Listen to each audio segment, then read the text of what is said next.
10 TV ప్రేక్షకులకు స్వాగతం. ఈ రోజు మన కార్యక్రమంలో దేవీ నవరాత్రుల గురించి తెలుసుకుందాం. ఆ విషయాలను మనతో పాటు తెలియజేయడానికి మనతో పాటు ఉన్నారు ప్రముఖ ఆధ్యాత్మికవేత్త డాక్టర్ కుప్పా శ్రీనివాస శాస్త్రి గారు. ఆయనతో మరిన్ని వివరాలు అడిగి తెలుసుకుందాం. నమస్తే గురుగారు. నమస్కారం అమ్మా. ఎలా ఉన్నారు? కులాస అమ్మవారి దయ వల్ల సుఖంగా సంతోషంగా ఉంది. సో గురుగారు, దేవీ నవరాత్రులు అయితే మొదలైపోయాయి, కానీ కొన్ని చిక్కుముడులు, చిన్న చిన్న ప్రశ్నలు, సందేహాలు అలా ఉండిపోతూ ఉన్నాయి. ఎందుకంటే దేవీ నవరాత్రులు అంటే 9 రోజులు అని వింటాం, కొంతమంది 10 రోజులు అంటే దశమహావిద్యల్లో 10 అని వింటూ ఉంటాం. అలాగే ఇప్పుడు మనం చూస్తే 11 రూపాయల అమ్మవారి దర్శనం ఇస్తూ ఉంటారు. ఈ చిక్కుముడులు ఏంటండి? తప్పకుండానమ్మా, అద్భుతమైన ప్రశ్న అడిగావు. చిక్కుముడులను విప్పేదే అమ్మవారు. ఆమె జగదంబ. దుర్గాం దేవీగుం శరణమహం ప్రపద్యే అని అమ్మలగన్నయమ్మ. కాబట్టి పసిపిల్లవాడు కావచ్చు, చిన్నపిల్లవాడు కావచ్చు, అనేక చిక్కుల్లో పడితే ఆటలాడుకోవటం కావచ్చు, తెలిసి కావచ్చు, తెలియక కావచ్చు, అతనిని ఆ చిక్కుముడి విడదీసి చిక్కుముడిలో నుంచి, చిక్కులలో నుంచి కూడా పసిపిల్లలనే కాదు, ఆ బాలగోపాలం అందరినీ కూడా వారు చిక్కుల్లో పడితే ఆ చిక్కుల్లోంచి ఉద్ధరించేదే అమ్మవారు. శాస్త్రములలో మరి ఏం చెప్పారయ్యా అంటే 9 రోజులు అమ్మవారిని పూజించాలి అని చెప్పి. అయితే సంప్రదాయ భేదములు అంటే అదొక సంప్రదాయం, ఇదొక సంప్రదాయం. ఆ విధంగా 9 రోజులు చేసుకుని పూజ, 10వ రోజు కూడా అమ్మవారిని ఉద్వాసన చెప్తాం, 10వ రోజు పూజ చేసి. కాబట్టి అయితే శరన్నవరాత్రులోని 9 రాత్రులు అనగా 9 రోజులు ప్రధానమైనవి. కొంతమంది 10 రోజులు చేస్తారు దశమహావిద్యా సంప్రదాయాన్ని అనుసరించి. మరికొంతమంది జయంతి, మంగళ, కాళి అని మార్కండేయ పురాణాదుల్లో అమ్మవారిని వర్ణించిన విధముగా 11 రోజులు కూడా చేస్తారు. అధికస్య అధికం ఫలం. ఎంత స్మరిస్తే అమ్మ అంత పొంగిపోయి మనల్ని అనుగ్రహిస్తుంది. కాబట్టి 9 అయినా, 10 అయినా, 11 అయినా కూడా అమ్మవారి యొక్క అనుగ్రహం పొందటానికి అనేక మార్గములు, అనేక సాధనలు అమ్మ. ఈ అద్భుతమైనటువంటి సమయము, ఈ యొక్క ఆశ్వయుజ మాసంలో వచ్చేటువంటి నవరాత్ర పూజా సందర్భము. దీనిని కొందరు దేవీ నవరాత్రులు అంటారు, శరన్నవరాత్రులు అంటారు. అనేక విధములుగా పూజిస్తూ ఉంటారు. ఆనందంతో ఒక విషయం, ఒక మాటతో చెప్పే విషయాన్ని 4-5 రకాలుగా మనం ముచ్చటించుకున్నట్లుగా భక్తులైనటువంటి వాళ్ళు, ఉపాసకులు నవరాత్రములని, దశరాత్రములని, 11 రోజులని తృప్తిగా శరన్నవరాత్రులు అంటే ఈ తృప్తిగా అమ్మవారిని పూజించుకుంటారు. శరన్నవరాత్రులు అని ఎందుకు పేరు వచ్చిందంటే ఆశ్వయుజ కార్తీక మాసములు తెలుగు 12 మాసములలో మధ్యలో వస్తాయి. ఈ 2 మాసములు కలిపి ఒక ఋతువుగా అంటారు. దానిని శరద్ ఋతువు అంటారు. ఈ శరద్ ఋతువు అనేటువంటిది అద్భుతమైనటువంటి ఋతువు అన్నమాట. ఎండలు ఉండవు, వర్షాలు తగ్గిపోతాయి, ఇంకా చలి మొదలు కాదు, సమశీతోష్ణ స్థితిగా ఉంటుంది, అంతా హాయిగా ఉంటుంది. అప్పుడు అమ్మవారిని తలుచుకుని అమ్మవారిని పూజించడం. కాబట్టి శరదు ఋతువులో అమ్మవారిని పూజించేటువంటి 9 రోజులు కనుక శరన్నవరాత్రులు అన్నారు. అయితే దేవీ నవరాత్రులు అంటే అమ్మ చిచ్చక్తి స్వరూపిణి, ఇచ్ఛాశక్తి, జ్ఞానశక్తి, క్రియాశక్తి స్వరూపిణి. కాబట్టి ఆవిడయే దేవి. దేవి అంటే సకల దేవీ దేవతలందరి యొక్క సమూహము. అందరూ కలిపితే, అందరి శక్తులు ఒక చోట కలిస్తే అమ్మవారు అయింది. ఆవిడే మహాకాళి, మహాలక్ష్మి, మహాసరస్వతిగా మనం పూజిస్తున్నాం. ఈ మహాకాళి అంటే ఏమిటి? మహాకాళి అంటే రక్షణ శక్తి. అనేక భయాలు ఉంటాయి మనకి. ఆ భయములను పోగొట్టి, శత్రువులను పోగొట్టి విజయాలను కలగజేస్తుంది కనుక మహాకాళి అన్నారు. ఇంకా ఆ మంత్రమునకు, ఆ శబ్దమునకు అనేక అద్భుతమైనటువంటి దానికి ఆ భావాలు ఉన్నాయి, వివరణ ఉన్నది. అలాగనే మహాలక్ష్మి, సర్వ సంపదలకు అధిష్టాత్రి, అంటే అన్నిటినీ మనకు అనుగ్రహించేది మహాలక్ష్మి. కాబట్టి సంపదలు అంటే నాట్ ఓన్లీ కరెన్సీ, అన్ని రకాల సంతోషం కూడా ఒక సంపద. కాబట్టి అటువంటి సంపదలను అనుగ్రహించేటువంటి అమ్మవారిని మహాలక్ష్మిగా మనం పూజిస్తాం. ఆ పేరు అంటే మహాలక్ష్మి అనేది సంపదలను అనుగ్రహించేటువంటి శక్తి. మహాసరస్వతి జ్ఞానాన్ని ఇచ్చేటువంటి. ఒక మంచి జ్ఞానం ఉంటే మానవుడు సన్మార్గంలో ముందుకు నడిచి మానవ జీవితం అంతా సుఖాన్ని పొంది తను సుఖపడి ఇతరులను సమాజాన్ని సుఖపెట్టి తను మానవ జీవితాన్ని ధన్యం చేసుకుంటాడు. అటువంటి మార్గదర్శన రూపమైనటువంటి జ్ఞానాన్ని ఇచ్చేటువంటి తల్లి కాబట్టి ఆవిడనే ముగురమ్మల మూలపుటమ్మనే సకల దేవతా స్వరూపిణి 33 కోట్ల దేవతలకు మూల అయినటువంటి అమ్మవారినే మనం దేవీ రూపంలో 9, 10, 11 ఇట్లా అనేక రూపములలో అనేక సంప్రదాయముల ద్వారా అనేక నామములతో మనం అమ్మవారిని పూజిస్తాం కనుక దేవిని పూజిస్తాం కనుక దేవి నవరాత్రులు అనేటువంటి పేరు కూడా వచ్చింది. మీరు అన్నట్టు ఎన్ని రోజులు చేసినా ఎన్ని విధాలుగా చేసినా ఎలా చేసినా చివరికి చేరేది ఆవిడ దగ్గరికి. మొత్తం మూలం ఆవిడనే అంటారు. అంత మూలం ఆవిడనేనమ్మా. ఆ జగదంబాహి కేవలం, అంబా కృపాహి కేవలం. కాబట్టి సర్వము కూడా ఆ అమ్మవారి యొక్క ఆ విలాసము విశేషము అన్నమాట. దేవీ భాగవతంలో ఒక శ్లోకం ఉన్నది, ఇది మంత్రాత్మకమైన శ్లోకం, గాయత్రి మంత్రంతో సమానమైనటువంటి శ్లోకం. ఆ దేవీ తత్వాన్ని ఒక్క మాటలో చెప్పాడమ్మా. సర్వ చైతన్య రూపాంతాం ఆద్యాం విద్యాంచ ధీమహి బుద్ధిం యా నః ప్రచోదయాతు. అంటే సర్వజీవుల యొక్క, మానవులే కాదు సకల ప్రాణుల యొక్క బుద్ధిని ముందుకు నడిపిస్తూ ఒక శక్తిగా ముందుకు నడిపిస్తూ ఉన్నటువంటి ఆ శక్తి స్వరూపిణి తల్లి అమ్మవారు జగదంబ అన్నమాట. అమ్మవారిని స్మరించుకోవటం, పూజించటం, వివిధ రకాల రూపంలో ఉపాసన చేయటం అనేది మనకి ఎంతో ఆనందాన్ని ఇస్తుంది, సంతోషాన్ని ఇస్తుంది, శరీరం పులకరిస్తుంది. నా తల్లిని స్మరించుకుంటే నాకు ఎంతో ఆనందం కలుగుతుంది కదమ్మా. అటువంటిది 14 లోకాలకి తల్లి అయినటువంటి జగజ్జననిని స్మరించుకుంటే ఎంత ఆనందం కలుగుతుంది. బిడ్డ తల్లిని స్మరిస్తే తల్లికి ఆనందము, తల్లిని బిడ్డ స్మరించుకుంటే బిడ్డకి ఆనందము. కాబట్టి అందరికీ ఆనందాన్ని కలిగించేటువంటి దేవీ పూజాపరమైనటువంటివి ఈ యొక్క నవరాత్రులు అద్భుతమైనటువంటి పవిత్రమైనటువంటి రోజులమ్మాయి. అలాగే గురుగారు, మనకి అంటే ఈ దేవీ నవరాత్రులు శాస్త్ర ప్రకారంగా 9 రోజులు నవరాత్రులు మూలం. సో మనకి ఇప్పుడు 9 రోజులు 9 రకాలుగా అమ్మవార్లు ఒక్కొక్క రూపంలో మనకి దర్శనమిస్తూ ఉంటారు, కటాక్షిస్తూ ఉంటారు. సో వాటి గురించి ఒక్కసారిగా మీరు. తప్పకుండానమ్మా. మీరు ఇందాక అన్నట్టుగా చిక్కుముడేం కాదు మరి. కాబట్టి 9 రూపములలో కొన్ని పురాణములలో ధర్మశాస్త్రాది గ్రంథములలో అమ్మవారికి 9 పేర్లు చెప్పి, అంటే ఆవిడ యొక్క చేసేటువంటి అనుగ్రహించేటువంటి శక్తి విశేషము చేత ఆ పేర్లు అమ్మవారిని, ఆ పేరుతో ఆ మంత్రరూపమైన నామధేయంతో అమ్మవారిని స్మరించుకుంటున్నాం. 9 రోజులు చేసిన 10వ రోజు రాజరాజేశ్వరి దేవిగా అమ్మవారిని మళ్ళా తిరిగి దేవీ లోకానికి సాగనంపుతాము అని 10 రోజులు కూడా ఉంటుంది. 10వ రోజు పండగ, అద్భుతమైనటువంటి పండగ అన్నమాట. ఇకపోతే 11 రోజులు కూడా మార్కండేయాది పురాణములలో అమ్మవారి రూపాలను వర్ణించారు.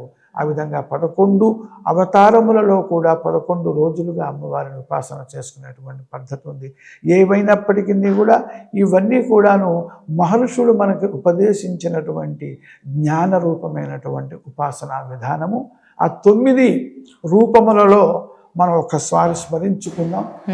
ప్రథమం శైలపుత్రీతి, ద్వితీయం బ్రహ్మచారిణి, తృతీయం చంద్రఘంటేతి, కూష్మాండేతి, చతుర్థకం పంచమం స్కందమాతేతి, షష్ఠం కాత్యాయనీతి చ, సప్తమం కాళరాత్రీతి, మహాగౌరీతి చాష్టమం, నవమం సిద్ధిదాత్రీ చ, నవదుర్గా ప్రకీర్తితాః. ఆశ్వయుజ శుద్ధ పాడ్యమి నుంచి మహానవమి వరకు 9 రోజులు కూడా ఆ అమ్మని ఈ శ్లోక మంత్రంలో చెప్పినట్టుగా ఒక్కొక్క రోజు ఒక్కొక్క నామధేయముతో పూజిస్తాము. ఆ మూల శక్తి ఆవిడని ఇప్పుడు పండగ వచ్చినప్పుడు కొత్త చీరలు, నగలు, అట్లా మనం అలంకారము ఆనందం పొందటానికి చేసుకున్నట్లుగా ఆ మొట్టమొదటి రోజు అమ్మవారిని బాలా త్రిపుర సుందరి అనేటువంటి రూపముతో మంత్రముతో ప్రత్యేకమైనటువంటి అలంకార విధానముతో పూజా విధానముతో అమ్మవారిని పూజిస్తాము అన్నమాట. ఆ విధముగా అనేక సంప్రదాయములలో అనేక విధములుగా ఉన్నాయి అమ్మవారి యొక్క విశేషమైనటువంటి పూజా విధానాదులు అన్నమాట. తదుపరి గాయత్రీదేవి. గాయత్రీదేవి అమ్మవారి యొక్క నామరూపములలో అనేక విధములైనటువంటి ఆ 9 రూపములలో కూడా ఒక్కొక్క రోజు ఒక్కొక్క రూపమైతే గనక మొట్టమొదటి రోజు అమ్మవారిని ప్రథమం శైలపుత్రీతి అని, శైలపుత్రి ఆమె, శైలము అంటే పర్వతము, పర్వతములందరికీ మహారాజు మా హిమవంతుడు అన్నమాట. ఆయన కుమార్తెగా జన్మించింది కనుక శైలపుత్రి అని చెప్పి చెప్పబడ్డారు. ఆవిడ్ని ఆ నామంతో పూజిస్తున్నాం మనం.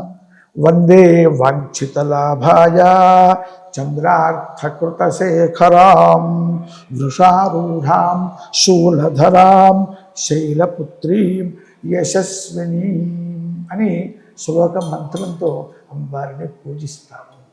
ఇంకా చిన్న మంత్రం ఓం నమః శైలపుత్రియై అనే మంత్రంతో కూడా అమ్మవారిని ఉపాసన చేయొచ్చు. ఈ యొక్క శైలపుత్రినే బాలా త్రిపుర సుందరి రూపంలో విశేషమైనటువంటి అలంకారముతో అలంకరించి అమ్మవారిని పూజిస్తాము. ఆ అమ్మవారిని పూజించేటప్పుడు నామమంత్రము, బీజాక్షర సంపుటితమైన మంత్రములు కూడా ఉంటాయి. నేను బీజాక్షర సంపుటిత మంత్రములు కూడా చెప్తాను. అయితే ఈ బీజాక్షర సంపుటిత మంత్రములను గురూపదేశం ఉన్న వాళ్ళు మాత్రమే జపించాలి. గురూపదేశం లేని, అమ్మవారి ఉపాసన అలవాటు లేని వాళ్ళు ఈ నామమంత్రమును జపించినప్పటికీ, ఈ నామమంత్రముతో చెప్పబోయే నామమంత్రముతో పూజించినప్పటికీ కూడా అమ్మవారి యొక్క సంపూర్ణమైనటువంటి అనుగ్రహం కలుగుతుంది. కాబట్టి ఓం నమః శైలపుత్రియై అదొక మంత్రం. ఓం బాలా త్రిపుర సుందరియై నమః ఇదొక నామమంత్రం. బీజాక్షర సంపృతమైన మంత్రము ఐం క్లీం సౌః సౌః క్లీం ఐం. గురువు ఉపదేశం నుండి నిత్య ఉపాసన ఉన్నవాడు మాత్రమే ఇది సర్వులు 6 మంత్రములు కూడా జపం చేసుకోవచ్చు. అమ్మవారు శైలపుత్రి, యశస్విని, శైలపుత్రి రూపంలో, బాలా త్రిపుర సుందరి రూపంలో. ఇంకొక రకంగా కనుక అయినట్లయితే మనకి దశ మహావిద్యల రూపంలో కూడా అమ్మవారిని మనం పూజిస్తాం కదా. ఆ విధంగా గనక పూజించినట్లయితే కూడా కాళీ రూపంలో ఓం కాళ్యై నమః పూజించినప్పటికీ కూడా నామమంత్రం అమ్మవారి యొక్క అనుగ్రహం మనకి కలుగుతుంది. మరొక నామమంత్రం ఏంటంటే ఓం జయంత్యై నమః. ఆ 11 నామములు, 11 రూపములు కూడా చండీ సప్తశతి అనేటువంటి అద్భుతమైనటువంటి అమ్మవారి యొక్క ఉపాసనా గ్రంథములో చెప్పబడింది. జయంతి, మంగళ, కాళీ, భద్రకాళి, కపాలిని, దుర్గా, క్షమా, శివ, ధాత్రి, స్వాహ, స్వధా, నమోస్తుతే. ఈ ఒక్క శ్లోకం చదువుకున్నారు. అంటే అమ్మా అని పిలిచిన, ఇంకేదో చిన్నపిల్లవాడు బుడిబుడి మాటలతో సరిగ్గా ఆ అక్షరాలు పలికినా పలక్కపోయినా ఆ విధంగా పిలిచినా కూడా అమ్మ కరిగిపోయి ఎలా పిలిచినా పిలుస్తుంది. అందుకనే అమ్మవారికి అనేక నామములు. సర్వము అమ్మవారి యొక్క స్వరూపమే. సర్వములోనూ శక్తి దాగి ఉన్నది. ఒక చిన్న మొక్కలో కూడా శక్తి ఉన్నది. ఆ శక్తి వల్ల నుంచే ఆ మొక్క మారాకు తొడిగి పెద్దదయ్యి కొమ్మలు, పుష్పములు, ఫలములను మనకు అందిస్తున్నది. ఆ అంతర్గతంగా ఉన్న శక్తియే మన దేవి అన్నమాట. అందుకని అమ్మవారిని స్మరించుకునేటువంటి అద్భుతమైనటువంటి మహామంత్రాత్మకమైనటువంటి శ్లోకములను మనకి మహర్షులు అందించారు. సర్వులు ఏ అమ్మవారు గుర్తున్నా లేకపోయినా, ఆ ప్రత్యేకమైన నామధేయము మంత్రము గుర్తున్నా లేకపోయినా ఈ ఒక్క శ్లోకంతో కూడా అమ్మవారిని స్మరిస్తే ఎవరికి ఏ విధమైన ఫలములు కావాలో ఆ ఫలములన్నీ కూడా లభిస్తాయి. అటువంటి ఫలములను పొందిన వారు నాకు చాలామంది తెలిసిన వాళ్ళు ఉన్నారు. నాకు తెలిసిన వాళ్ళే కదా, లోకంలో అందరూ కూడా ఆ విధంగా అమ్మ యొక్క అనుగ్రహాన్ని పొందుతూనే ఉన్నారు. అద్భుతమైన శ్లోకం ఏంటంటే, ఓం సర్వమంగళ మాంగళ్యే శివే సర్వార్థ సాధికే శరణ్యే త్ర్యంబికే దేవి నారాయణి నమోస్తుతే. సర్వులకి వచ్చిన శ్లోకం.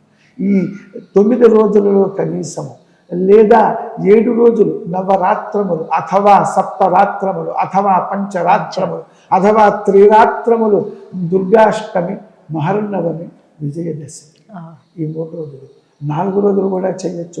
సప్తమి నాడు మూలా నక్షత్రము నాడు సరస్వతి అమ్మవారి యొక్క ఆవాహన ఆవిడ అవతరించింది. ఆ రోజున సరస్వతి అమ్మవారిని పూజించినట్లయితే అద్భుతమైనటువంటి జ్ఞానము చదువుకునే విద్యార్థులకి మాత్రమే అని అనుకోవద్దమ్మా. ప్రతి వ్యక్తికి కూడా ఏ వృత్తి వాళ్ళకి ఆ వృత్తికి సంబంధించిన జ్ఞానం అవసరం. అటువంటి జ్ఞానాన్ని ఇచ్చేటువంటిది సరస్వతీదేవి. కాబట్టి ఇచ్ఛాశక్తి, జ్ఞానశక్తి, క్రియాశక్తి, అన్ని శక్తులని ఇచ్చేటువంటిది అమ్మవారు. ఒక్కసారి స్మరిస్తే 1000 సార్లు స్మరించినంతగా పొంగిపోయేటువంటి ఈ దేవీ నవరాత్రములు. ఈ నవరాత్రములలో యథాశక్తిగా అమ్మవారిని తలుచుకుందాం, యథాశక్తిగా అమ్మవారికి పూజ చేద్దాం, యథాశక్తిగా నామస్మరణ చేద్దాం, మంత్రజపం చేద్దాం, 10 మందికి భోజనాలు పెడదాం, సమాజ సేవ చేద్దాం. సమాజ సేవ ద్వారా అమ్మవారి యొక్క ఉపాసన చేద్దాం. మరి అద్భుతమైనటువంటి సమయములు. అమ్మవారిని తలుచుకుంటే మనం అమ్మవారి యొక్క అనుగ్రహానికి పాత్రలు అవుతాము. ఈ విధంగా 11 రూపాలు కూడా శాస్త్రాల్లో చెప్పబడ్డాయి. గురుగారు, మరి అంటే ఇప్పుడు మనకి 5వ రోజు మహాలక్ష్మి అమ్మవారిగా అమ్మవారి దర్శనం ఇస్తూ ఉన్నారు. మరి అమ్మవారి ఆ దర్శన రూపంలో ఉన్నటువంటి వెనుకున్న అర్థం ఏమిటి? ఆవిడ ఏ పుత్రికాదేవి? ఎందుకంటే మీరు ఇంతకు ముందు చెప్పినట్టు ప్రథమం శైలపుత్రీదేవి, బట్ అమ్మవారు మాత్రం బాలాత్రిపుర సుందరదేవిగా మనకి కరుణిస్తూ ఉంటారు, మనకి అవతార రూపంలో కనిపిస్తారు. సో మహాలక్ష్మీదేవి ఎలా రావడం జరిగింది, ఏంటి అభిప్రాయం? తప్పకుండానమ్మా. ఆశ్వయుజ శుద్ధ పంచమి 9 దినములలో, ఆ దసరా 9 రోజులలో 5వ రోజు. ఆ రోజు మూల శక్తి ఏంటంటే పంచమం స్కందమాతేతి, అంటే మూల శక్తి స్కందమాత. స్కందుడు సుబ్రహ్మణ్యుడికి జన్మనిచ్చినటువంటిది, చక్కగా సంతానం అనేటువంటి వరాన్ని ఇచ్చేటువంటిది, సత్సంతానమును కలిగించేటువంటిది. ప్రతి వ్యక్తి కూడా తనకి వారసులుగా సంతానమును పొందాలి అని కోరుకుంటారు కనుక దానివల్ల జన్మ సార్థకమవుతుంది స్త్రీ పురుషులందరికీ కూడా. అటువంటి సంతాన భాగ్యాన్ని అందించేటువంటిది అమ్మవారు స్కందమాత. చూడండి, స్కందుడి యొక్క తల్లి మాత. కాబట్టి మాతృత్వ సౌభాగ్యాన్ని, మాతృత్వ శబ్దం చేత పితృత్వాన్ని కూడా, అంటే తండ్రికి అయ్యో నేను తండ్రినైనాను, నా సంతానం అమ్మవారి దేవుల గొప్పవాళ్ళు, అట్లా తల్లిదండ్రులకి సంతానము వలన కలిగేటువంటి ఆనంద భాగ్యాన్ని కలిగించేటువంటిది మరి ఈ స్కందమాత. అందుకని ఓం నమః స్కందమాత్రే నామమంత్రం. ఈ రోజు నాడే అమ్మవారి యొక్క అలంకారం ఏమిటంటే మహాలక్ష్మీదేవిగా అమ్మవారిని అలంకరిస్తారు. మహాలక్ష్మి అంటే అష్టలక్ష్మి స్వరూపిణి. ధనం, ధాన్యం, సంతానం, విద్య, ధైర్యం, ఆరోగ్యం, ఇవన్నీ కూడా లక్ష్మీ స్వరూపములే. ఇటువంటి ఆ మనిషికి కావలసినటువంటి సర్వ సౌభాగ్యములను, ఫలితములను ఇస్తుంది మహాలక్ష్మీదేవి. అందువల్ల 5వ రోజు ఆ మహాలక్ష్మీదేవిని ఉపాసన చేసినటువంటి వాళ్ళకి సర్వ సౌభాగ్యములు కూడా కలుగుతాయి. అందుకని సాధారణమైన నామమంత్రము ఓం మహాలక్ష్మి నమః. ఇంకా మంత్రశాస్త్రంలోకి వెళితే అనేకమైనటువంటి ఆ సాధకుని యొక్క ఆ యొక్క సాధన అర్హతను బట్టి ఆ యొక్క అమ్మవారి యొక్క నామమంత్రములు, మహామంత్రములునే. ఓం ఐం హ్రీం శ్రీం మహాలక్ష్మ్యై నమః అనేటువంటిది బీజ మంత్ర సంపుటితమైన మహామంత్రము. ఈ మంత్రాన్ని ఇందాక మనం చెప్పు గురూపదేశం పాటించాలి. ఈ విధంగా మరి స్కందమాత్ర మూలశక్తి, మహాలక్ష్మీదేవి ఆ శక్తి యొక్క మరొక రూపము, అందరికీ ధనం కావాలి కదా, ధనం ఉంటే లోకంలో సుఖంగా ఉంటాం కదా. కాబట్టి ధనం కోరుకునేటువంటి వాళ్ళు ఉంటారు కదా, వారందరికీ మహాలక్ష్మి రూపంలో ఆ దేవియే ధనాన్ని అనుగ్రహిస్తుంది, సంపదను అనుగ్రహిస్తుంది, ఐశ్వర్యాన్ని అనుగ్రహిస్తుంది, అందరూ కూడా శాంతిగా సుభిక్షంగా ఉండేటట్టుగా అనుగ్రహిస్తుంది. కనుక సంపదలు కావాలనుకున్నటువంటి వాళ్ళు 5వ రోజు నుంచి మొదలుపెట్టైనా ఆ మహాలక్ష్మి స్వరూపిణి అయినటువంటి స్కందమాతని మనం ఉపాసన చేసి మనకు కావలసిన ఫలితములు అమ్మవారి నుండి మనం పొందవచ్చు. ఆవిడ కటాక్షాన్ని అవి పొందవచ్చు. కటాక్ష వీక్షణాలు. అలాగే మన తదుపరి లలితా త్రిపుర సుందరి తప్పకుండానమ్మా, ఆవిడ అదమ్మ నామ కూడా మనం మంత్రం తెలుసుకోవాలి. మరి 5వ రోజు అయిపోయిన తర్వాత 6వ రోజు ఇందులో కూడా నన్ను అనేక విధములైనటువంటి ఆ ఉపాసనా భేదముల వలన అమ్మవారిని ఆ యొక్క పేర్లతో పిలుస్తాము. మరి షష్ఠం కాత్యాయనీతి చ, 6వ రోజు అమ్మవారిని కాత్యాయని రూపంలో మనము ఉపాసన చేస్తాము. కాత్యాయని అంటే ముఖ్యంగా వివాహ సౌభాగ్యాన్ని కలగజేసేటువంటిది. అంటే ఒక జీవితంలో ప్రతి వ్యక్తి, స్త్రీ కావచ్చు, ఒక వివాహం అనేటువంటి ఒక ఉత్తమమైనటువంటి ప్రధానమైనటువంటి ఘట్టము. కాబట్టి ఆ యొక్క వివాహ సంపదని, దాంపత్యాన్ని స్త్రీ పురుషులు చక్కగా సుఖంగా సంతోషంగా పిల్లాపాపలతో జీవించేటువంటి ఆ యొక్క అనుగ్రహాన్ని కాత్యాయని దేవి మరి అనుగ్రహిస్తుంది. కతి అనే మహాముని తపస్సు చేసి అమ్మవారిని తన కుమార్తెగా కన్నాడు. అందువల్ల అమ్మవారిని మన ఇంటి ఆడపడుచుగా చాలామంది భక్తులు కొలుస్తూ ఉంటారు, ఇంటి ఆడపడుచుగా. ఆ విధంగా మహర్షియే మరి అమ్మవారిని తన కుమార్తెగా కావాలని వారు, అందుకని కతి మహర్షి యొక్క కుమార్తె కాబట్టి ఆమెకి కాత్యాయని అని పేరు. అంటే అమ్మవారు కాత్యాయని, అలంకారం వచ్చేసరికి లలితా త్రిపుర సుందరి దేవి అలంకారం. అదే అంటే అదే మనం మూలశక్తిని చెప్పుకుంటున్నాం. ఆ రోజు ఆ ప్రత్యేకమైనటువంటి కాత్యాయని యొక్క అలంకారం చెప్పుకుంటున్నాం. ఇంకా నైవేద్యము సాధారణంగా ఒకసారి చెప్పుకుందాము. మరి అమ్మవారికి మద్గౌదనాసక్త చిత్త అంటే పెసరపప్పుతో చేసిన పాయసం అంటే బెల్లం వేసి అమ్మవారికి మహా ఇష్టం. దధ్యన్నాసక్త హృదయ, దధ్యోదనం పెరుగు వేసి చేసినటువంటి నైవేద్యం అమ్మవారికి మహా ఇష్టం. అలాగనే చక్ర పొంగలి, అలాగనే పులిహోర, ఇటువంటివి. అంటే ఇది పెట్టచ్చు ఇది పెట్టకూడదని ఏమి లేదమ్మా. చక్కగా సాత్వికమైనటువంటి ఆహారము, భోజనము అమ్మవారికి సమర్పించవచ్చు. వీటన్నింటినీ కూడా సంతుష్టిగా ప్రీతిగా అమ్మవారు స్వీకరించి మనకి ఆహార లోటు, ఏ విధమైన లోటు కూడా లేకుండా అమ్మవారు మనల్ని అనుగ్రహిస్తుంది. ఈ కాత్యాయని మూల మంత్రం ఏమిటంటే ఓం నమః కాత్యాయన్యై. మరొక్కసారి చెప్తున్నాను, ఓం నమః కాత్యాయన్యై. తరువాత మరి ఈ ప్రత్యేకంగా ఈ కాత్యాయని దేవికి పాటలే కుసుమ ప్రియా, ఎర్రని రంగుతో ఉన్నటువంటి ఆ పుష్పములు, ముఖ్యంగా గులాబీ పూలు, అటువంటివి అమ్మవారికి సమర్పిస్తే ఆ రోజు అమ్మవారు సంతోషిస్తూ అనుగ్రహిస్తుంది అన్నమాట. ఇంకా దశమహావిద్యల రూపంలో అయితే ఈ 6వ రోజు అమ్మవారిని చిన్నమస్తా రూపంలో ఉపాసన చేస్తారు. ఆ ప్రత్యేకమైనటువంటి దేవీ ఉపాసన పనులు. ఓం చిన్నమస్తాయై నమః అనేటువంటి మంత్రం. ఈ విధంగా అనేక మంత్రములతో అమ్మవారిని ఉపాసన చేయొచ్చు, అమ్మవారి యొక్క అనుగ్రహాన్ని పొందవచ్చు. అలాగే మనకి తదుపరి మహాచండీ దేవి. చక్కగా ఒక్కొక్క రోజు అమ్మవారి యొక్క విశేషాన్ని మనము చెప్పుకుందాము. మరి ఆశ్వయుజ శుద్ధ సప్తమి అనగా 7వ రోజు నాడు సప్తమం కాళరాత్రి చ. కాళరాత్రి అంటే కాలస్వరూపమైన రాత్రి, కానీ మనము విడిగా కాళరాత్రి అంటే అదేదో మనం నాశనం చేసేటువంటిది అని కాదు. కాలస్వరూపమైన రాత్రి, ఆ పగలు కూడా కాలస్వరూపమైన పగలు. ఈ రాత్రి పగలు కూడా అమ్మవారి యొక్క స్వరూపమే.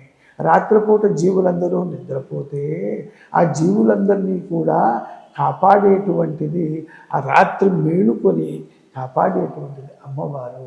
అందుకని రాత్రి రూపంలో కాలస్వరూపమయ్యి మరి మనల్ని అందరినీ కూడా తన బిడ్డల్ని అనుగ్రహిస్తుంది. కాబట్టి ఆమెని కాళరాత్రి అంటాం తప్ప సాధారణంగా కాళరాత్రి అంటే వేరే అర్థంలో అది తీసుకుంటారు. ఈ నామమంత్రం ఏంటంటే ఓం నమః కాళరాత్రియై అన్నమాట. తర్వాత ఈ 7వ రోజు కూడా ఒక సంప్రదాయంలో దుర్గాదేవిగా మనం అమ్మవారిని ఉపాసన చేస్తాము. ఓం హ్రీం దుం దుర్గాయై నమః. బీజాక్షర మంత్రము. దుం దుర్గాయై నమః ఇది ఏకబీజాక్షర మంత్రము. ఇది సర్వులు కూడా నన్ను ఉపాసన చేయవచ్చు. ఓం నమః కాళరాత్రియై ఇది కూడా సర్వులు ఉపాసన చేయవచ్చు. అద్భుతమైనటువంటి అవతారము. అలాగే మరి తదుపరి సరస్వతీదేవి అవతారం. మూలేన ఆవాహయే దేవీం శ్రవణేన విసర్జయే. అన్ని రోజులు 9 రోజులు 10 రోజులు లేక 11 రోజులు చేయలేనటువంటి అవకాశము లేనటువంటి వాళ్ళు ఆ సరస్వతీదేవి మూలా నక్షత్రము నుండి మొదలుపెట్టి శ్రవణ నక్షత్రం వరకు, అంటే మూల, పూర్వాషాఢ, ఉత్తరాషాఢ, శ్రవణం, ప్రధానంగా 3 రోజులు ఉపాసన చేసి 4వ రోజు అమ్మవారిని చక్కగా చీర సార పసుపు కుంకుమలు పెట్టి ఆవిడ లోకానికి ఆవిడని పంపించటం.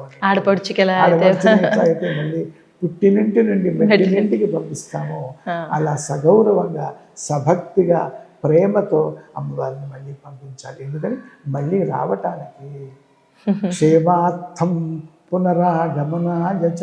అమ్మవారికి ఉద్వాసన చెప్పేటప్పుడు కూడా ఈ మంత్రం ఈ విధంగా మనం ప్రార్థిస్తాం.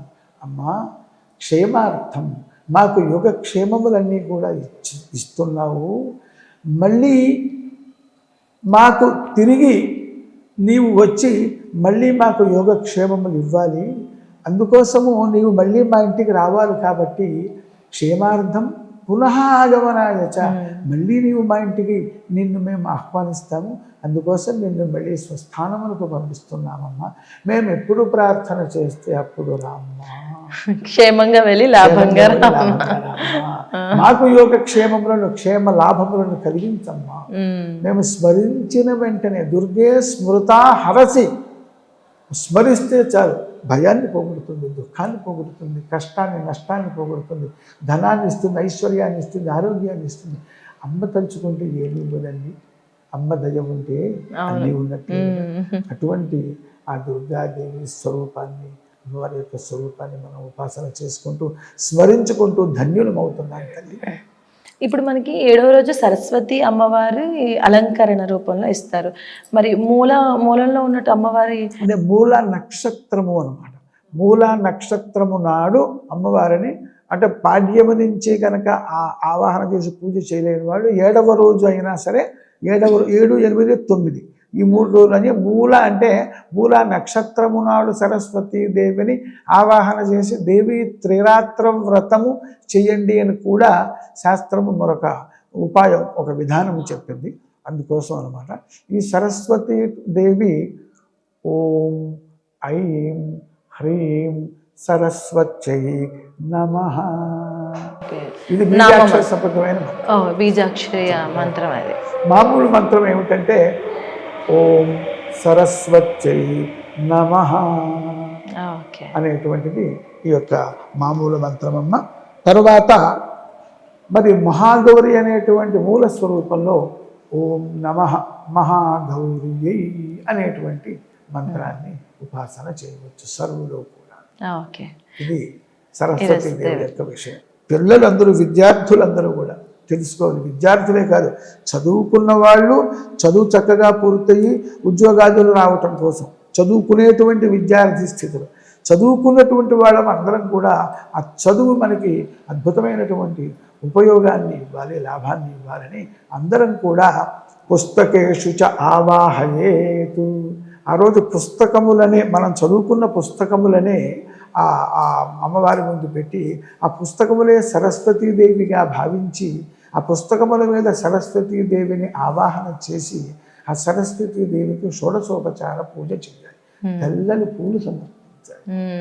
మనకి చిన్నప్పుడు అంటే దసరా సెలవులు వచ్చినప్పుడు ఒక రోజు పిల్లల్ని స్కూల్కి తీసుకొచ్చి మళ్ళీ చిన్న దసరా అని చెప్పి చేసేవాళ్ళు, అంటే సరస్వతి పూజ చేసేవాళ్ళు. పూజ చేసేవాళ్ళు.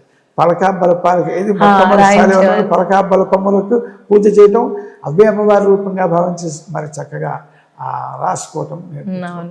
అవును. వాళ్ళ స్థాయి నుంచి వాళ్ళు చదువుకునేటువంటి పాఠ్య గ్రంథములనే సరస్వతి రూపంలో. ఎందుకంటే మనకి సరస్వతి అంటే జ్ఞానం. ఆ జ్ఞానాన్ని పుస్తక రూపంలో ఉన్న సరస్వతి దేవి మనకు అందిస్తున్నది కనుక పుస్తక రూపంలో సరస్వతి దేవిని పూజించటం అనేటువంటిది మూలా నక్షత్రం నాడు సరస్వతి దేవిని పూజించటం అనేటువంటిది అద్భుతమైనటువంటి విషయము. అలాగనే దశమహావిద్యలు మన తర్వాత ఇంకొక విధానంలో ఈరోజు మరి మహిషాసురమర్దిని అని కూడా అన్నాడు. అలాగనే 8వ రోజు కనుక అష్టమి తిథి కనుక దుర్గాష్టమి. ఇందాక మనం చెప్పుకున్నాం దుర్గే స్మృత హరసి భీతిమశేష జంతో అన్నట్టు. అంతేకాదు అమ్మవారు బాధని పోగొట్టి దుఃఖాన్ని పోగొట్టి సుఖాన్ని ఇస్తుంది. చిన్నపిల్లవాడు కాసేపు అమ్మ కనిపించకపోతే భయపడతాడు. వాడి దుఃఖం పెద్దవాళ్ళ దృష్ట్యా చూస్తే ఏమీ లేదు, కానీ వాడికి అదొక పెద్ద దుఃఖం.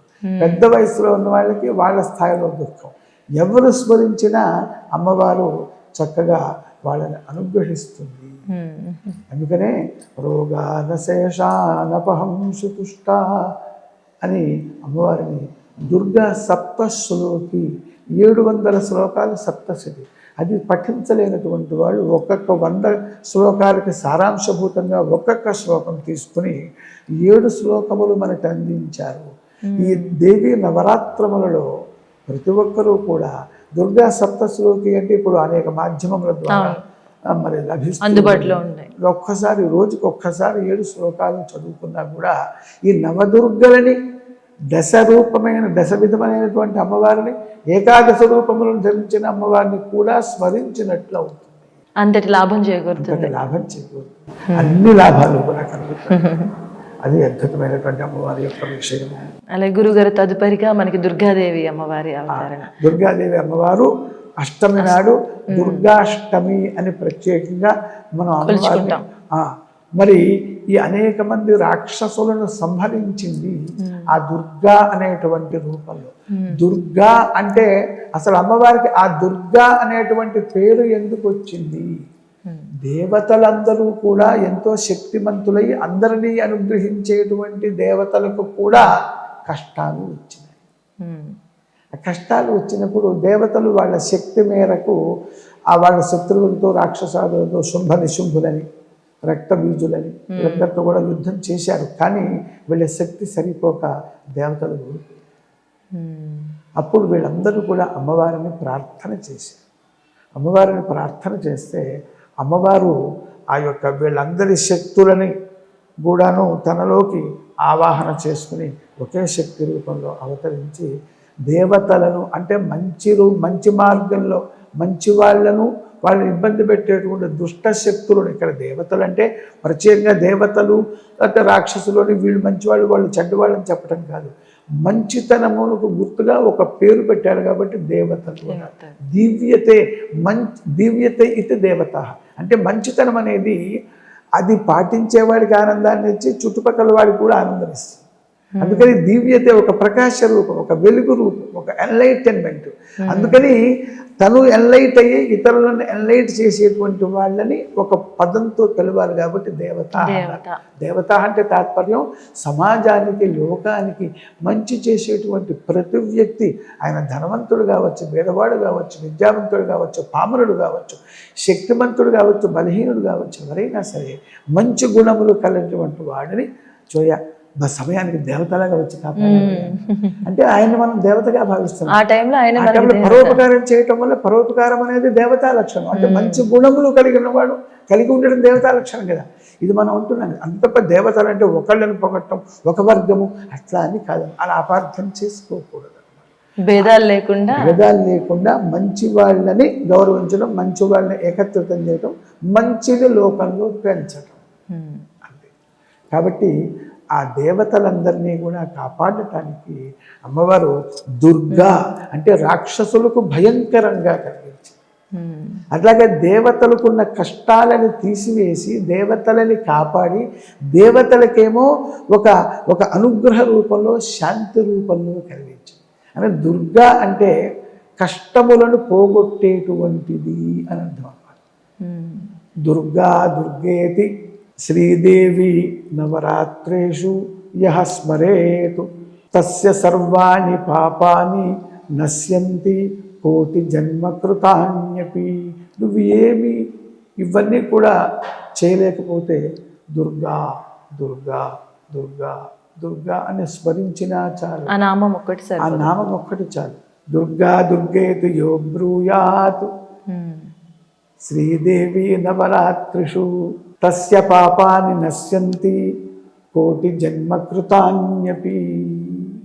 శ్లోకం యొక్క అర్థం ఏంటంటే, ఎవరైతే దుర్గా దుర్గా దుర్గా అని నామస్మరణ చేస్తారో, ముఖ్యంగా విశేషంగా శ్రీదేవి నవరాత్రిషు, ఈ నవరాత్ర దినములలో దసరాలలో చేస్తారో వాళ్ళకి సమస్త పాపములు పోతాయి. ఏమంటే పాపములు పోతాయి, మనకు ధనం కావాలి అంటే పాపములు పోవటమే ధనం కలగటం, అంతే తప్ప పాపములు పోయి వీళ్ళు ఖాళీగా జీరోగా ఉన్నారని కాదమ్మా. కష్టాలు లేకుండా సుఖాలు కలిగి ఉండటం కూడా. ఉదాహరణకి వేదం చెప్పింది సత్యం వద ధర్మం చర అని చెప్పింది, సత్యాన్ని పలకమని చెప్పింది. అంటే అసత్యాన్ని పలకవద్దు అని కూడా దాని యొక్క అర్థమే. అట్లాగే ధర్మం చర అంటే ధర్మం ఒకటి, ధర్మాన్ని చేయమని ధర్మం చేస్తాం, అధర్మాన్ని చేయొద్దని చెప్పలేదు కదా, అప్పుడప్పుడు అది కూడా దాని అర్థం ఏంటంటే మనం పూర్తిగా అర్థం చేసుకోం. ధర్మంచర అంటే ధర్మాన్ని మాత్రమే ఆచరించు, అధర్మాన్ని ఆచరించవద్దు అని కూడా ఉపదేశం చేసినట్లే అమ్మవారు పాపాలను పోగొడుతుంది, కష్టాలను పోగొడుతుంది. అంటే పాపాలను పోగొట్టి పుణ్యాన్ని, ఆ పుణ్యఫలమైనటువంటి ఆ దుఃఖాన్ని పోగొట్టి సుఖాన్ని కూడా ఇస్తుంది అని మనం అర్థం చేసుకోవాలి. అమ్మవారి యొక్క భావన అది. మీరు అన్నట్టు ఎందుకంటే వితండవాదం చేస్తూ ఉంటారు కదా, వాళ్ళకి ఉదాహరణగా ఉంటుంది. అదే మనం అలా అవగాహన చేసుకోవాలి, అవగాహన పెంచుకోవాలి. అటువంటి అవగాహనని, రియలైజేషన్ని, అవేర్నెస్ని కలిగించేటువంటి ఆ శక్తికి పేరు సరస్వతి. అచ్చస్ఫాటిక సచ్ఛాయ తనురాధృత కచ్చపి వాచామధీశ్వరీ దేవి వాచమచ్ఛాం ప్రయచ్చతు అని అమ్మవారి అద్భుతమైన శ్లోకం. ఏం లేదు, ఓం సరస్వత్యై నమః. ఈ 9 నామములు కూడా చెప్పలేనటువంటి వాళ్ళు దుర్గే దుర్గా అంటే చాలమ్మా. అంటే చూడండి మనకి ఎంత అవకాశం ఇచ్చారో, ఎంత సమయం ఉంటే అంత సమయం, ఎంత శక్తి ఉన్న వాళ్ళకి అంత శక్తి ప్రకారము అన్నమాట. మరి అందుకనే అనేక పురాణముల దేవీ భాగవతము 12 స్కంధములు, అనేక వేల శ్లోకాలు. దానికి సారాంశంగా అంతది పఠించలేని వాళ్ళకి 700 శ్లోకములతో దుర్గా సప్తశతి, చండీ సప్తశతి అనే పేరుతో అమ్మవారి స్తోత్రపరమైన 700 శ్లోకాలు. అది కూడా చేయలేమండి, శక్తి లేదు, సమయం లేదు, అవకాశం లేదు. మాకు సంపూర్ణంగా భక్తి అయితే ఉన్నది. కాబట్టి భక్తి గమ్య, భక్తి వశ్య, అమ్మవారి యొక్క నామాలు భక్తి గమ్య. నీలో ఉన్న భక్తిని చూస్తుంది. భక్తి గమ్య, భక్తి ఉంటే, మనలో భక్తి ఉంటే మనల్ని గురించి అమ్మవారు తెలుసుకుంటుంది. అది ఆమె యొక్క మాధ్యమం. అలాగనే భక్తి మనకి అమ్మవారి మీద ఉంటే అమ్మవారి అనుగ్రహాన్ని పొందుతాం, అది మనకి కనెక్షన్. ఎందుకంటే భక్తి గమ్య. అంతేకాదు ఆమె భక్తికి వశురాలైపోతుంది. అవునంటే భక్తితో మనం ఎంత పెట్టామన్నది చూడదు అమ్మవారు, ఎంత భక్తితో పిలుస్తున్నాం అన్నది చూస్తున్నాడు. తెలుగులో అద్భుతం, కొండంత దేవుడికి కొండంత పత్రితో మనం ఏమక్కర్లేదు. పత్రం పుష్పం ఫలం, ఒక్క పుష్పం భక్తికి, ఒక్క మారేడు దళం, ఒక్క తులసి దళం చాలు, అమ్మవారు అనుగ్రహిస్తుంది. మీకు రుక్మిణీదేవి శ్రీకృష్ణుడి యొక్క తులసి మరి దళాన్ని సమర్పించి భక్తిగా శ్రీకృష్ణ పరమాత్మ యొక్క అనుగ్రహాన్ని పొందింది.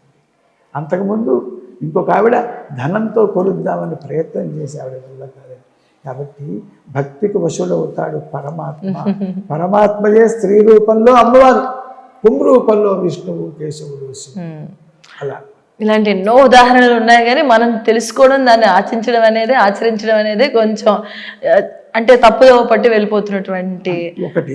అయితే మనం అందరం కూడా ఈ సందర్భంగా తెలుసుకోవాలి. నేనేదో ఉపదేశం చేస్తున్నానని కాదు, మనం అందరం కూడా సాధకులు.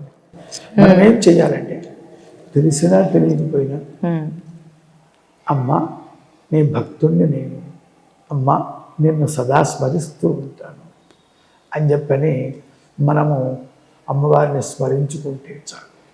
జగదంబ అంటే అద్భుతమైనటువంటి అమ్మవారి మహిమను గురించి చెప్పేటువంటి శ్లోకములున్నాయి, మంత్రములున్నాయి. దుర్గాం దేవీగుం శరణమహం ప్రపద్యే, దుర్గాష్టమి సందర్భంగా ఆ దుర్గా అనంతమైన శక్తి, అలాగనే మహర్నవమి సరస్వతీదేవి అనంతమైన శక్తి, విజయదశమి సర్వులకు విజయాన్ని ఇచ్చే వారి దశని, సాధారణమైన దశని అసాధారణమైన దశకి తీసుకెళ్ళేటువంటి రోజు విజయదశమి. అపరాజిత దేవి, ఆ రోజు అపరాజిత పూజ చేస్తాం. విజయదశమి నాడు రాజరాజేశ్వరి నమః అని ఒక మంత్రం, అలాగనే అపరాజితాదేవ్యై నమః అనే అంటే ఇప్పుడు దుర్గాదేవి రోజు నామమంత్రం ఏంటండి గురుగారు? దుర్గాదేవి రోజు నామమంత్రము ఓం దుం దుర్గాయై నమః, ఓం ఐం హ్రీం శ్రీం క్లీం దుం దుర్గాయై నమః. ఇది బీజాక్షరం. ఇది బీజాక్షర మంత్రము. మామూలు మంత్రము దుర్గాయై నమః. ఓకే, చాలు. అట్లా. అలాగే మనకి తదుపరి మహిషాసుర మర్దిని. మహిషాసుర మర్దని మహర్నవమి నాడు మహిషాసుర మర్దని యామాహిషోన్మూలిని. అమ్మవారి యొక్క సహజమైనటువంటి గుణం ఏమిటంటే దుష్టశక్తులను సమూలంగా నిర్మూలించటము, భక్తులని కాపాడటము. ఈ రెండు పనులు ఆవిడకి అత్యంత ఇష్టమైనటువంటివి. మనం చూస్తూ ఉంటాం అప్పుడప్పుడు. విశేషంగా ఒక తల్లి పిల్లవాడిని కాపాడుకోవటం కోసం ఒక సింహంతో పోరాడి తన పిల్లవాడిని రక్షించుకుంటుంది, ఒక పులితో పోరాడి అట్లా లోకంలో జరుగుతూ ఉంటాయి. అట్లాగనే జగదంబ మనల్ని రక్షించడం కోసం సర్వశక్తులను సర్వ ఆయుధములను ధరించి మనల్ని కాపాడుతూ ఉంటుంది.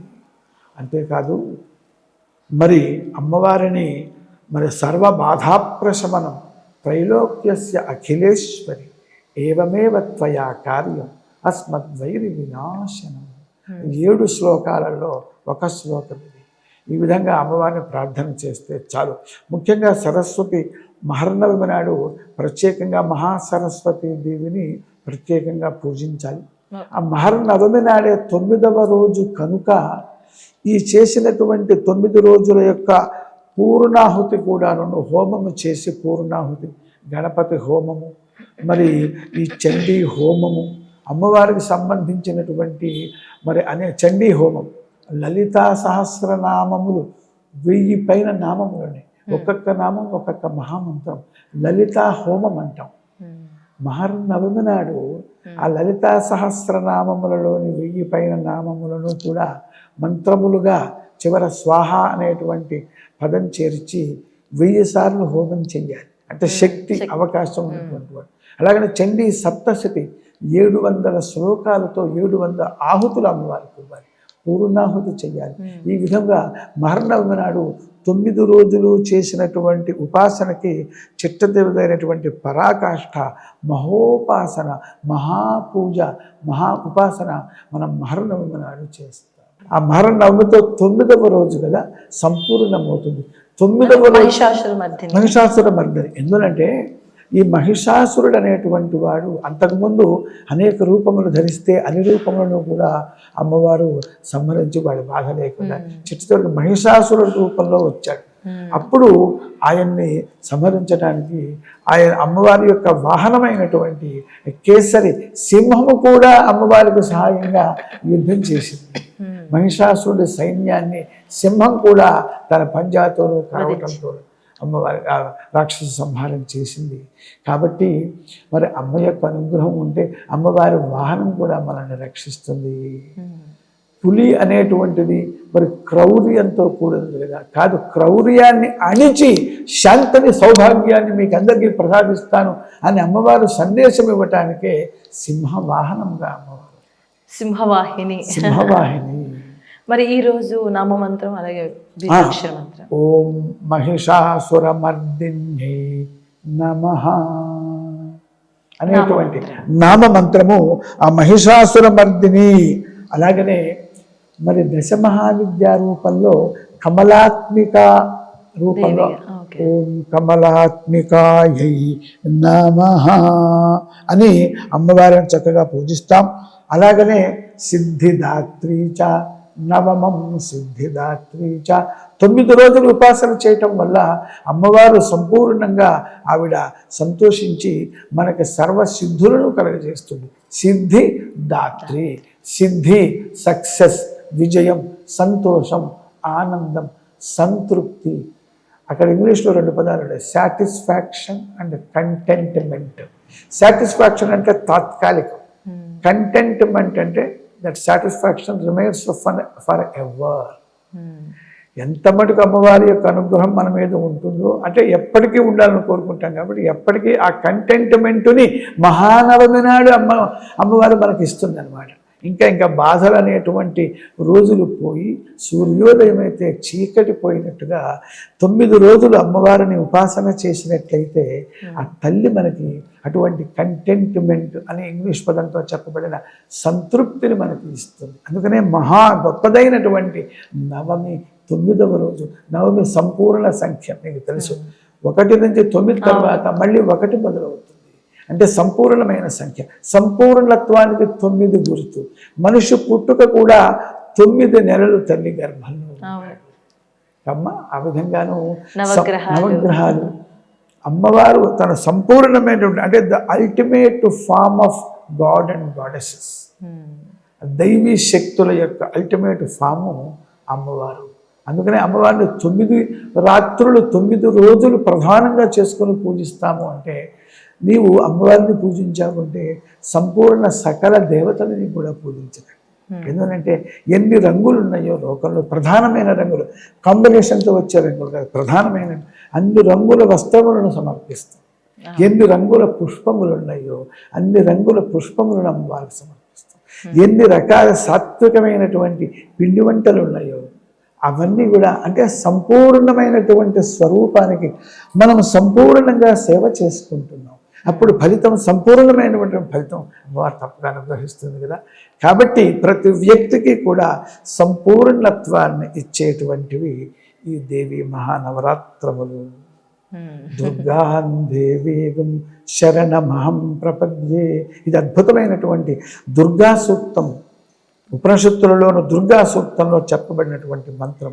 అంతేకాదు అక్కడ మనం ఇంకో వేదం చెప్తున్నది, సుతర సీతరసే నమః.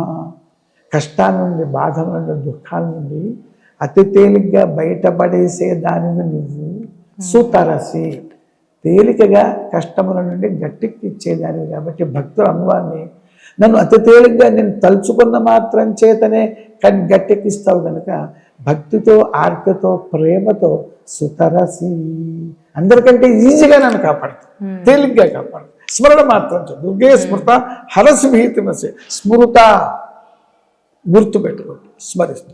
అలాగనే తరసే నమః. నీవు అందరినీ కాపాడావు, రక్షించావు కాబట్టి నన్ను కూడా కాపాడుతుంది. కాపాడటం అంటే కష్టాల్లో ఉన్నవాడిని మాత్రమే కాపాడుతుందని కాదమ్మా. సుఖాల్లో ఉన్నవాడికి సుఖం పోకుండా, కష్టాల్లో ఉన్నవాడికి కష్టం పోకుండా సుఖం వచ్చేటట్టుగా. ఇది సంపూర్ణత్వం. అంటే ఈ సంపూర్ణత్వాన్ని అనుగ్రహించేటువంటిదే ఆ జగదంబ. కాబట్టి అపరాధ పరంపరావృతం నహి మాత సముపేక్షతే సుఖం. పిల్లలు తప్పులు చేస్తారు. తప్పులు చేయటం పిల్లల యొక్క లక్షణం.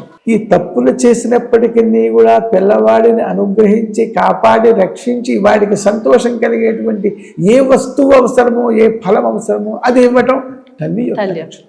కాబట్టి మనం భక్తుడు ఎంత గొప్పగా, ఆర్తిగా, ప్రేమగా, స్వతంత్రతతో ఇంటిమసీతో అమ్మవారిని ప్రార్థిస్తాడంటే అపరాధ పరంపరావృతం నహిమాత. తప్పులు చేస్తావు, నన్ను వదిలేస్తావు నువ్వు. మామూలు సాధారణమైన తల్లే వదిలేదే, నన్ను ఎందుకు వదిలేస్తావు నువ్వు? నేను తప్పులు తెలియక చేస్తా, ఒకసారి తెలిసి చేసినా కూడా నన్ను కాపాడటం నీది బాధ్యత. నాకు ఏది కావాలో అది ఇవ్వటం నీది బాధ్యత అని చెప్పి ఈ విధంగా అమ్మవారిని మనం ప్రార్థన చేద్దాం. 9 రోజుల్లో ఖచ్చితంగా 7 రోజులు, 5 రోజులు, 3 రోజులైనా కనీసం చేసి అమ్మవారి యొక్క సంపూర్ణమైన అనుగ్రహాన్ని మనం పొందుదాం.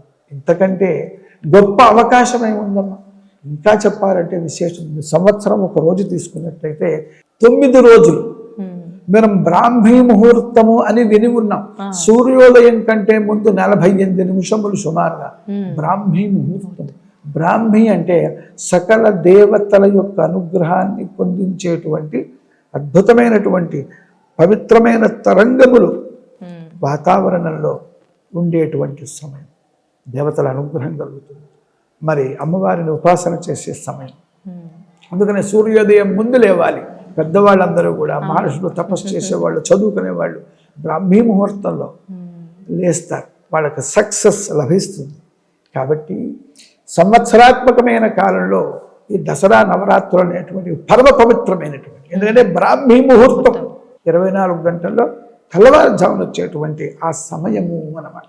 48 నిమిషముల సమయం. సంవత్సర కాలంలో అయితే 9 రోజులు అవుతుంది. అందుకని దసరాల్లో నవరాత్రుల్లో అమ్మవారిని పూజ చేయమనేది పవిత్రం. సమయం, వాతావరణం బాగుంది, మనకి మంచి మూడు వస్తుంది. వాతావరణం సరిగ్గా లేదు, మనకి మూడు రాదు. బ్రాహ్మీ ముహూర్తం అటువంటివే పవిత్రమైనటువంటి రోజులు నవరాత్రి. సో గురువుగారు, అమ్మవారికి పూజా విధానం ఎంత ముఖ్యమో నైవేద్యం కూడా అంతే ముఖ్యం. సో ఏ రోజు అమ్మవారి అలంకరణ, ఆవిడకి పెట్టవలసిన నైవేద్యం గురించి తప్పకుండానమ్మా. మొట్టమొదటి రోజు మనం అమ్మవారిని శైలపుత్రిగా, అలాగనే బాలాత్రిపుర సుందరిగా ఈ విధంగా మనం ఉపాసన చేస్తున్నాం కనుక చంపక శోక పున్నాగ సౌగంధికల సత్కచ. చంపక పుష్పములు అంటే సంపెంగా మొదలైనటువంటి సువాసన కలిగిన పుష్పములు అమ్మవారికి సమర్పించాలి. అంతేకాకుండా శైలపుత్రి రూపంలో అయితే అమ్మవారికి పొంగలి ఇష్టం, ఆ పొంగలి నైవేద్యం. అలాగనే మరి ఆ కనకదుర్గ, స్వర్ణాలంకృత కనకదుర్గ రూపంలో ఉపాసన చేసేటువంటి వాళ్ళు ఆ బెల్లంతో చేసిన పాయసము, చలిమిడి, ఆ రూపంలో ఉన్నటువంటి అమ్మవారికి విశేషమైనటువంటి ఇష్టమైనటువంటి పదార్థం. అందుకని అది నైవేద్యం పెట్టాలి. ఇక రెండవ రోజు అమ్మవారిని మనము బ్రహ్మచారిణి రూపంలో మనం పూజిస్తున్నాము. అలాగనే దశమహావిద్యలలో తారా రూపంలో మనం పూజిస్తున్నాము. అమ్మవారికి పులిహోర ఇష్టం. అలాగనే నిమ్మకాయతో, అంటే నిమ్మ రంగు, అంటే నారింజలు కావచ్చు, బత్తాయిలు కావచ్చు, ఇటువంటి ఆ నిమ్మ రసము, అటువంటి రుచి కలిగినటువంటి వస్తువులను, పదార్థములను అమ్మవారికి సమర్పించాలి, నైవేద్యంగా సమర్పించాలి. అందువల్ల తామర పుష్పాలు మహాపద్మాటవీ సంస్థ అని అమ్మవారిని మనం లలితా సహస్రం. కాబట్టి తామర పుష్పములు ప్రత్యేకంగా రెండవ రోజు అమ్మవారికి సమర్పిస్తే చాలా విశేషంగా ఉంటుంది. ఇక మూడవ రోజు మనము చంద్రఖండ అని ఒక పాఠభేదం, చంద్రఘంట అని ఒక పాఠభేదం. ఆ యొక్క అన్నపూర్ణాదేవి రూపంలో కూడా మనం అమ్మవారిని మనం పూజిస్తున్నాం కనుక కదంబ వనవాసిని.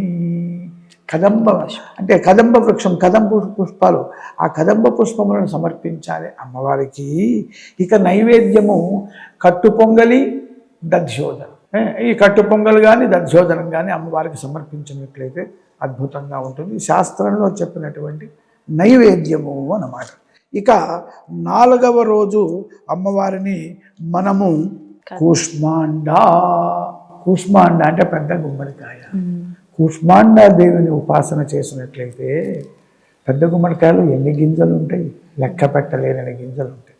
కాబట్టి అంత ఫలితం. ఓం నమః కూష్మాండాయై అని స్మరించిన ఆ అమ్మవారిని ఆ రోజు పూజించటం వల్ల ప్రత్యేకంగా అమ్మవారికి ఈ కదంబ పుష్పాలే కూష్మాండాదేవికి కూడా ఇష్టం. ఆ పుష్పాలను సమర్పించాలి. అంతేకాదు అమ్మవారికి గారెలు సమర్పించాలి, మిరపగారెలు. అంటే అందులో రంధ్రము లేకుండా చేసినటువంటి అల్లం కూడా వేసినటువంటి గారెలు విశేషంగా. ఇంకా నేను ఇందాక మనం చెప్పుకున్నట్టుగా దధ్యోదనము, పులిహోర, ఇటువంటివన్నీతో పాటు విశేషమైనటువంటి అల్లం గారెలు అన్నమాట. ఇక 5వ రోజు మనము స్కందమాత అనేటువంటి అమ్మవారిని ఆ రూపంలో పూజిస్తున్నాం కనుక మహాలక్ష్మి రూపంలో కూడా పూజిస్తున్నాం. బాలాత్రిపుర సుందరి వేరు, మహాత్రిపుర సుందరి వేరు. ఈరోజు మహాత్రిపుర సుందరియే నమః అనే మంత్రంతో కూడా పూజిస్తున్నాం కనుక దధ్యోదనాసక్త చిత్త, దధ్యోదనము విశేషంగా. అలాగనే క్షీరాన్నం, పాలు వేసి పంచదార, బెల్లము, జీడిపప్పులు ఇవన్నీ వేసినటువంటి అద్భుతమైనటువంటి ఖీర్ అంటారు. కాశ్మీర్లో ఖీర్ భవానీ అని ఆ పేరుతో అది ఆవిడకి చాలా ఇష్టం. క్షీరాన్నమునే ఆ ప్రాంతం వాళ్ళు ఖీర్ అంటారు. అటువంటి క్షీరాన్నం అమ్మవారికి మహా ఇష్టం. దానిని నైవేద్యంగా పెడితే అమ్మవారు తప్పకుండా అనుగ్రహిస్తుంది. ఇక 6వ రోజు షష్ఠం కాత్యాయనీతి చ, అలాగనే సరస్వతీదేవి రూపంలో కూడా అవతరించవచ్చు. ఒక్క మాట చెప్తున్నా, ఒక రోజుకి ఈ రోజు ఈ రూపం, ఈ రోజు ఈ రూపం కాదు. కొంతమంది ఉపాసకులు చాలా అందులో నిష్ట కలిగినటువంటి వాళ్ళు ప్రతి ఒక్క రోజు కూడా 9 రాత్రములలో 9 రోజుల్లో ప్రతి ఒక్క రోజు కూడా 9 రూపాలలో కూడా అమ్మవారిని అర్చన చేస్తారు.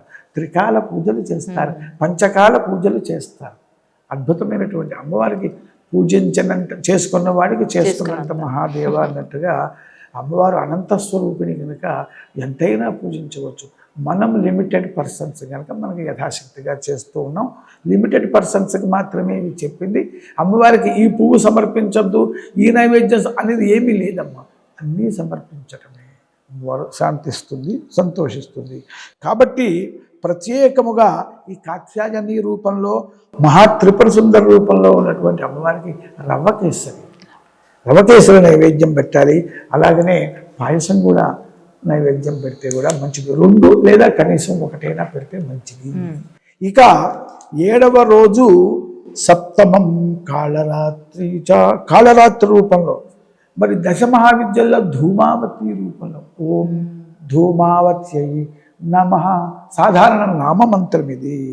అంతేకాదు ఈ కాళరాత్రి రూపంలో కానీ ధూమావతి రూపంలో కానీ లేదా ఇంకొక శాంతమైన రూపంలో కానీ ఉన్నటువంటి అమ్మవారికి శాకాన్నము శాకంబరేతి విఖ్యాత.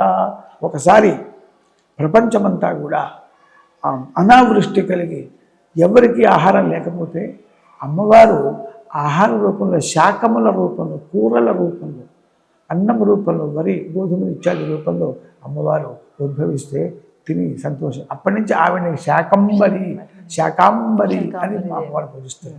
కాబట్టి శాకాన్నము, వివిధ రకాల కూరగాయలు వేసి వండినటువంటి అన్నము చక్కగా అమ్మవారికి ఇష్టము. అట్లాగనే కదంబం అన్నం అంటారు, అంటే ఒక పులుసులాగా అన్ని రకాల, అదొక కదంబం విశేషం. ఆ విశేషమైనటువంటి అమ్మవారికి ఆ నైవేద్యం పెట్టాలి ఆ ప్రత్యేకంగా ఆ రోజు. ఇకపోతే 8వ రోజు మహాగౌరీతి చాష్టమం, అలాగనే మరి మహర్నవమి, అలాగనే ఈరోజు మహిషాసురమర్దని రూపంలో కూడా ఉపాసన చేసేవాళ్ళు ఉన్నారు. అలాగనే దుర్గాదేవి రూపంలో కూడా ఉపాసన చేసేవాళ్ళు ఉన్నారు. కాబట్టి మహాగౌరి ఈ 3 రూపంలో ఉన్నటువంటి అమ్మానికి కూడా మరి చక్కెర పొంగలు కానీ, బెల్లంతో చేసిన అన్నం కానీ, చింతపండు పులిహోర కానీ, 3 కానీ 2 కానీ 1 కానీ, చక్కెర పొంగలి, బెల్లంతో చేసిన అన్నం, పులిహోర, ఈ విధంగా ఏ విధమైనటువంటి నైవేద్యమైనా మన శక్తిని అనుసరించి పెట్టవచ్చు. నవమం సిద్ధిదాత్రి చ, రాజరాజేశ్వరి సిద్ధిదాత్రి, ఈ విధంగా. అలాగనే మహిషాసుర మర్దని, ఈ విధంగా మనం ఆవిడకి మనం పూజిస్తున్నాం. అలాగనే చివరిది కమలాత్మిక. కమలాత్మిక అంటే సంపత్ స్వరూపిణి, మహాలక్ష్మి అనమాట. కాబట్టి ఈ కమలాత్మిక రూపంలో, కమలాత్మిక అంటే కూడా ఆ పేరులోనే మహామంత్రం. కమలము అంటే మామూలు సహస్రదళ కర్మ, సహస్రం అనంతం భవతి. ఈ అనంత స్వరూపిణి అయినటువంటి అమ్మవారు కమలము ఒక ఎరుపు రంగులో, పూర్తి ఎరుపు కదా, ఆకర్షణీయమైన ఎరుపు రంగులో ఆకర్షణీయంగా ఉంటుంది. కాబట్టి అమ్మవారు సర్వవ్యాపిని, సర్వులకి ఆనందాన్ని కలగజేసేటువంటి ఆ అవతారమును, ఆ స్వరూపమును కమలాత్మిక అంటాం. సర్వ సంపదలను ఇచ్చేటువంటిది. కాబట్టి ఆవిడకి మరి పాయసాన్నం కానీ, శాకాన్నం కానీ చివరి రోజు కనుక ఈ విధంగా మనము, శాకాన్నం అంటే ఏమిటి, అన్ని కూరలు అన్ని వేసి చేస్తాం, సంపూర్ణమైనటువంటి ఆహారం చివరి రోజు అలా పెడితే అమ్మవారి యొక్క అనుగ్రహం కలుగుతుంది. ఇవే కాదు, పండ్లు పెట్టవచ్చు. దానిమ్మ, అరటి పండ్లు, జామ పండ్లు, కాశ్మీర ఫలం అంటారు, యాపిల్స్, ద్రాక్షలు. ఆ ఋతువులో ఏ ఫలములు అయితే లభిస్తాయో ఆ ఫలములన్నీ కూడా అమ్మవారికి సమర్పించి అమ్మవారి అనుగ్రహాన్ని పొందవచ్చు. అంటే ఇదేదో నియమము, నిష్ఠ, వీళ్ళు చేయొచ్చు వీళ్ళు చేయకూడదు అని అమ్మ ఎవరికైనా అమ్మే. పశుపక్ష్యాదులతో సహా మానవ సకల ప్రాణులకి అమ్మే. కాబట్టి అమ్మ అనుగ్రహాన్ని పొందటానికి ఏ విధమైన ఉపాయమైనా అమ్మ అనుగ్రహాన్ని మనకు కలగజేస్తుంది. కనుక ఏ విధంగా అయినా సరే ఈ 9 రోజులలో అమ్మవారిని స్మరించి అమ్మవారి యొక్క అనుగ్రహానికి పాత్రులమయ్యి అమ్మవారి యొక్క అనుగ్రహం వల్ల ధన్యులమవుదాము. ఓం దుర్గాం దేవీగుం శరణమహం ప్రపద్యే సుతరసితరసే నమః. ఓం కాత్యాయనాయ విద్మహే కన్యకుమారి ధీమహి తన్నో దుర్గః ప్రచోదయాత్. ఓం మహాదేవ్యై చ విద్మహే విష్ణుపత్న్యై చ ధీమహి తన్నో లక్ష్మీః ప్రచోదయాత్. ఓం ప్రణో దేవీ సరస్వతీ వాజేభిః వాజినీవతి ధీనామా విత్రియవతు. ఓం జగదంబార్పణమస్తు. ఓం శాంతి శాంతి శాంతి. గురువుగారు మీకు చాలా చాలా కృతజ్ఞతలు. ఎందుకంటే ఉన్న సందేహాలన్నింటిని కూడా ఇలా చకచకా చెప్పారు, వివరంగా చెప్పారు. శ్రీమాత్రే నమః. అద్భుతమైన అవకాశాన్ని కల్పించినందుకు మీకు కూడా నా కృతజ్ఞతలు తెలియజేస్తున్నాను. ప్రజలందరూ కూడా అమ్మవారి యొక్క అనుగ్రహాన్ని పొందాలి అని మనం కోరుకుందాం. శుభం భవతు. ఖచ్చితంగా. చూసారు కదండి, ఇది ఇవాళ దేవీ నవరాత్రులకు సంబంధించినటువంటి ప్రత్యేక కార్యక్రమం. మరో కార్యక్రమంతో మళ్ళీ కలుసుకుందాం. అంతవరకు సెలవు.